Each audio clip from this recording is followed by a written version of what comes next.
Rounds left. This gray heavy AR is probably not going to be enough unless his aim is absolutely insane. Quick note, Benny and Diggy in the feed just picked up a pair of elims. Stars, he gets one of his own, is 81. 79, players now remaining. Pistola eliminated. That one is finished, so it is a 1v3 situation for Leak, and this is the team that pushed in from the west. So they were the aggressor in this situation. Team down below did go on defensive, and it has paid off thus far. Leak down to 34 HP, drops in 6 rounds. He's got to get the thirst just because he had no ammunition left and cannot get it. Posting a big play there inadvertently. Even just putting himself out there to get knocked was enough to give them the elimination on Leak. The question is, does anyone actually win off of this? Yes, you get the points, but you're in retail, which takes such a long time to loot based off of actually farming obelisks and mats, and zone is not on your side. We're almost at the first zone. Actually, it is moving now, and these guys have to mat up, shield up. You can see the lack of shields and even health on Posik and Unknown. How is the rest of the game going to pan out? Because this is the last game. A lot of people will be playing a little bit more passive. Got to be frustrating. You know that consistent drops here, if you're uncontested, are huge. So coming out of this after you've been contested, basically, like you said, shambles loot setup, it's going to be tough. It's got to be frustrating, but Clank, Unknown Army, and Posik definitely able to pull out of this without issue. Very, very high skill players. Yep, and right now you'll see the biggest theme of these last games on Heats are the one-offs. You never usually see trios getting finished. I was noticing on West as well, the first few games that get played, the very last place teams have still 2 points after the first game. They usually take out the majority of the trio. One person gets left. No one gets really full elim. You saw even last game, Lurson running away, 100%. Right? People need to be survivable. Yeah, ended up in Fatal. That kind of rotation, the timing on opting to say, okay, I'm not going to be able to pick you up. I have to rotate away and keep the team alive. Very important to know when to move and when not to. That heads-up play, the awareness level has to be high, and that's why these competitive players have made their way all the way to the Heats for Fortnite Championship Series. Yep, very cool tip here as well to farm these obelisks. If you guys don't know, if you elevate yourself and kind of tarp out of these actual buildings, I know tarping you usually see in the end game, you can be farming those obelisks undisturbed because the cube monsters will actually pickaxe the walls of the buildings, which are always full HP. They're not player built, they're map created, and it's a lot easier to actually get your farming done. Yeah, you don't want to be at the same level as the base of those things, otherwise you're going to get monsters like this grouping up around you. That being said, this is free shield for the trios. They make their move out of retail very soon. 55 seconds before this circle closes. Clank, Posik running back in for just a second. UA finishing off what is left on the outside, and enough loot, I think, to go around. They're in a much better position now than they were even 30 seconds ago while still in Blacktops. So, looking good. Apples, shields all the way topped up. They have some shockwaves as well with an extra shield to boot and let goes too. Launch pads, though, is a real question. How many do they have across the whole trio? We see one campfire, but the big thing and the cost and the reward of being at retail is having all that mobility. So, will it be possible for them to get in the zone? Posik kind of lagging back, not sure exactly what's going on with their game plan here either. Yeah. It looked like he was trying to get into a position to knock out one of the nodes, but the obelisk, but he doesn't go for it. He's looking for something.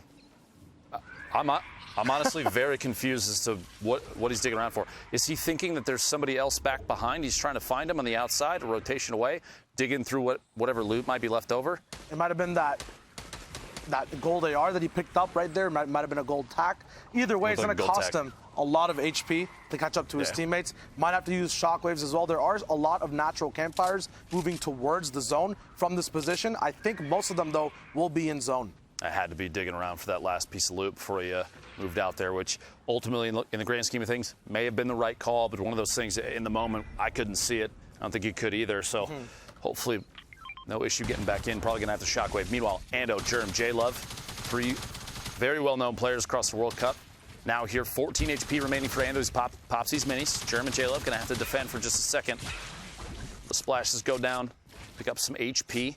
3 different angles on this trio that is applying pressure. Ando's going to try and build up match height with Germ. A little bit of loot sharing there. One thing I'm actually noticing on Ando's loadout and build, basically, he has an all-or-nothing close-range build. He 100%. Only has that attack to follow up with. And with the pull-out time, you got to be very careful and used to the actual engagement with it. Scoped AR, once again, very unique weapon that people take, but can't really help that much in these fights. The heavy cyber kind of changing into a utility weapon to make sure you have pressure on builds. But then again, smart gameplay. It is game calm. 6, yeah. This is the calm. Basically, at that point, they were like, nah, we can't fight this. We got to rotate away. Let them just sit in the build. We'll make our move now because we're on the west side of what is left. We can line of sight with the hill and the trees, make our way around, grab shields off the mushroom. This is a very, very smart play. Taking that fight did not guarantee a thing other than you are stuck very close to the edge of the storm. So, honestly, probably the best call at that point. And then look at the caliber and respect of Leo, which does not get answered back. They also chose to disengage and not try to grief or take beams at their enemies, but they lack the builds to protect themselves because people are still looking for any type of room to take, right? Give Ando an inch, he'll give you a heavy sniper shot. Quick note, the team that they're pushing in on now, they're very, very close to qualifying. They're in 9th place currently, which means this is a tough spot for them.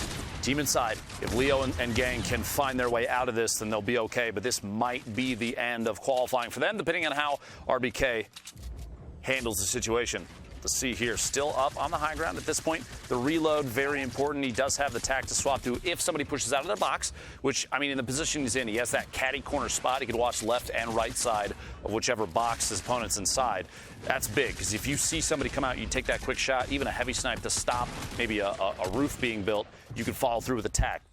That being said, swap out is kind of slow, but here we go. The push inside can't quite find a beat until the very last second, and that elimination, the siphon, is actually what stops him from ticking out to the storm.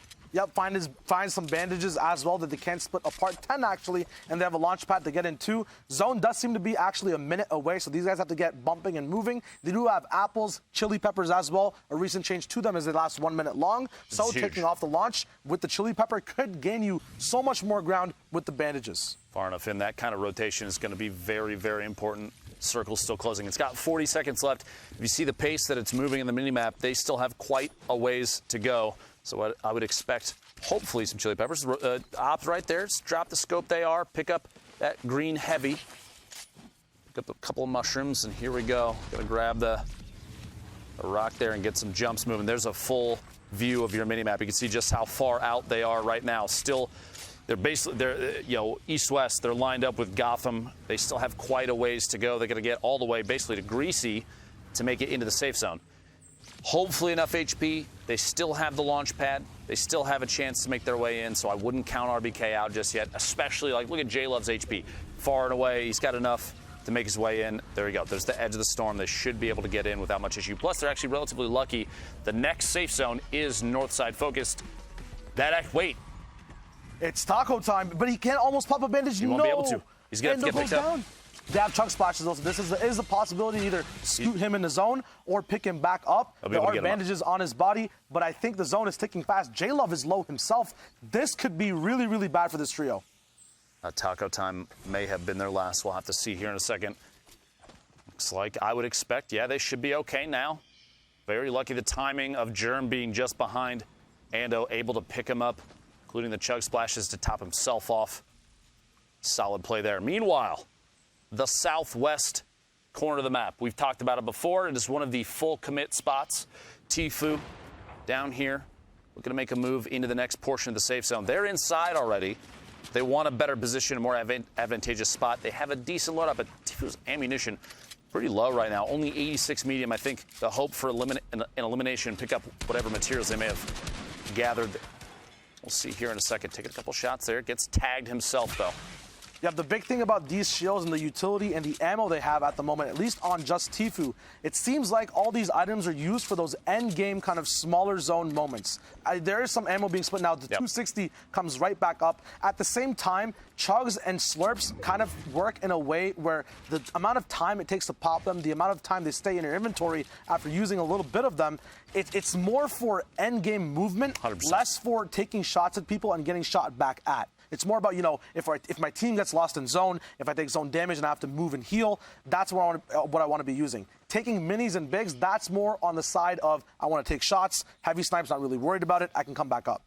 Now, I just want to point out one of the more common edits that we've started to see in competitive THWIFO is doing it right there. So you place the pyramid inside your box and edit one of the edges up, and you are able to look out either side. You do basically the opposite corner edit, so it gets an open triangle, and you are so covered right there, it's insane. So that's, if you're looking for edits while you're sitting inside boxes to take peeks out, that's a big one to look at. If you missed it, check back in the VOD, see how THWIFO is doing that. That's very, very important. McLeod finding a bead on an opponent, gets that knock.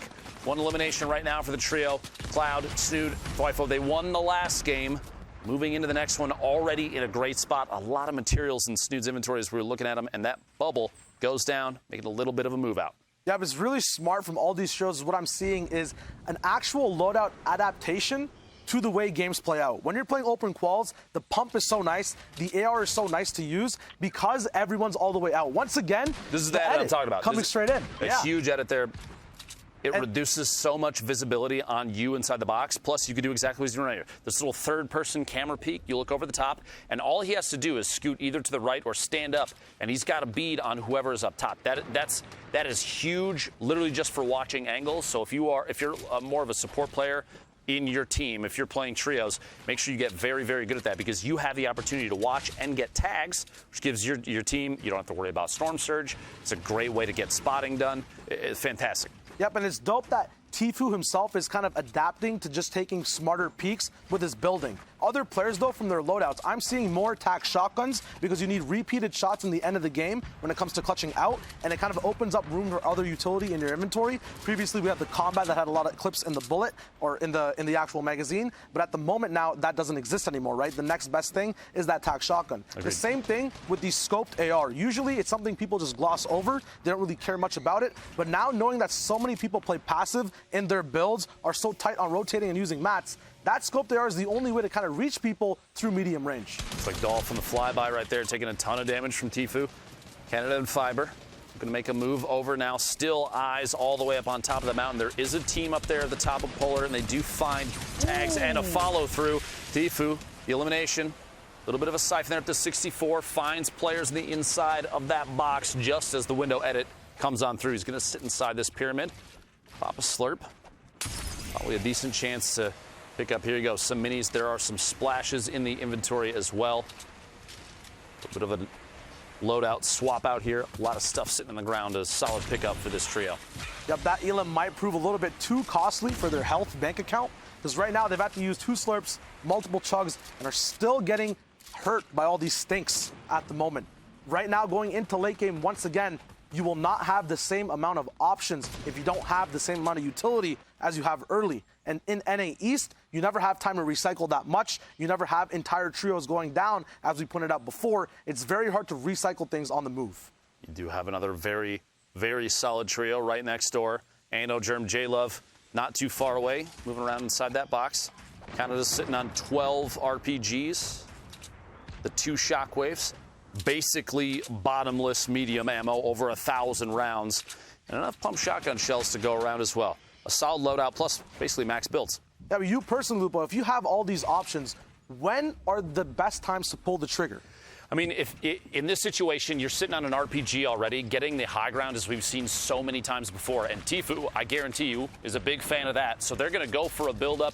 You could even go so far as to shockwave towards the next safe zone. We're at the 50-50 now with 35 seconds left. You take the high ground, use that RPG with pressure from your teammates. You're going to start dropping elims left and right. Yep, the same thing with the minigun as well, right? The more pressure you have. This is literally the loadout. Yeah, this is the dream to have. It's just about now making that dream a reality and actually performing and executing properly. We talk about natural low ground redeploy off of launch pads, right? Panda just has to look straight out ahead. The elims come to him. He doesn't have to adjust his aim that much at all, just left and right, not up and down whatsoever. They're so far spaced, so perfect, but sometimes overreaching. Other trios are doing the same thing, looking at where everyone else is too. Absolutely insane. By the way, Reddit, if you don't have a Shy Wager appreciation thread going just yet, one of the most knowledgeable men I've ever casted with. Absolutely ridiculous. Meanwhile, Slade looking to find a beat up there, gets a knock on route. Very, very big there. Meanwhile, Fuzzy looking back the other direction. Still inside the safe zone. You only have a handful of trios on the outside at this point. Stowe and Panda, everybody in this trio still up, still solid, still very, very healthy. And they have the high ground right now, so they have a chance to beam players on rotation. I think I can see into the future. KBK Plays does get knocked inside the box. Don't know if they'll be able to follow through on that. are going to apply a little bit of pressure, but the rest of that team is not too far away.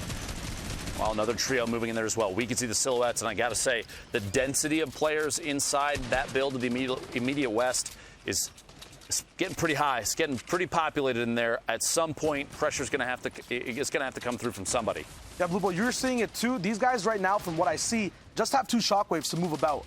All the stuff that has to happen for them to have pressure on the server has to be before this next zone moves or while it's moving, because after that, the hardest thing to do is hold height from 5th zone on high ground without any additional supplements in your inventory through utility. So they do have a few shockwaves split, but I don't see a launch pad anywhere at the moment unless there's a hidden one or they're going to be recycling some around them. This is where pressure has to come through. Ghoul taking down Air Ghoul and Cadet on the top left. Their run ends here. We'll check in with the standings after to see where they place. Hopefully they had enough mid-game engagement, put themselves up on top of the leaderboard. But now the zone moves, and now decisions must be made. There's no more time to minigun. This is where you have to look out. There's a launch pad coming in first. The hidden launch pad, as you mentioned earlier. 15 trios remaining. 3 more need to go down that we get in placement points. And keep in mind, this is the final game of this heat, which will determine who qualifies for the finals tomorrow. Stowe, Fuzzy, Panda sitting on 93 points, landing on the tree. Quick little farm up there. Quite a few materials. 92 builds in Stowe's inventory. You have a player, I love seeing this in trios. You have a player that is basically in charge of building and moving the team forward as they tarp out. Meanwhile, Stowe taking the chance to take some shots through a quick little window edit and see if he can find a tag or two. And he does find a tag or two, and Slade pays the price. Big elimination there. Another point for this trio. 14 remaining. 2 more need to go down. Yep, this is what's called an excellent path, right? Stowe did pick up a very nice elim very fast, but it would not be possible without the person pathing. THWIFO, absolutely right. It's great to see people actually move forward. At the same time, too, right? You talked about player identity and their roles. He's not afraid to go in, right? It's the same thing with his loadout. He doesn't have anything left but that shockwave. He's going to be all-inning anyone. That's why he's lagging behind, because he doesn't want to tunnel vision improperly for his team, sending himself forward. Now we're looking at Canada on the high ground. As per usual, I'm just going to say it, this is where THWIFO lives, sitting all the way up top. I'd like to point out Canada down from 12 RPGs to 2 now, so he's put 10 out. 4 eliminations right now for the trio, and they're going to keep on building forward, staying at the forefront of the zone and looking back. This is a big, big choice. Big shot on the side there, rotating through 54 shield on whoever that was flying past.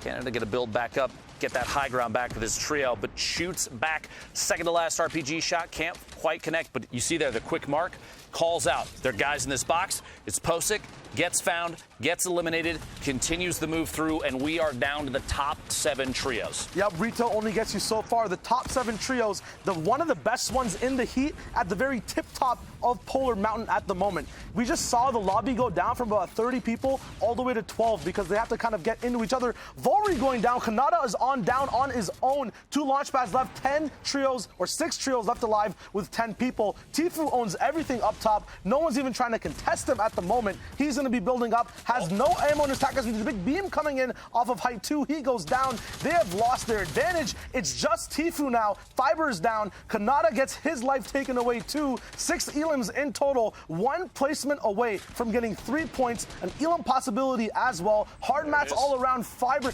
Arab popping off as well. He could possibly qualify if he got enough points too. Everything's on the line at the moment. Hard mats. The left-hand peak comes through. Arab goes down. We'll see if he gets enough to pop through. THWIFO now, the solo Molo individual. We'll see if he can come through. No pump available. There is actually a pump available at the moment. No tax, so he has an advantage on peak shots. Jolin going straight down. Parpy getting knocked too. The 2-for-1. THWIFO is alive all the way at the top. He's all the way though. at the top. The He's by himself. Zore isn't enough. He doesn't have mats to build all the way up. Zore has no heals.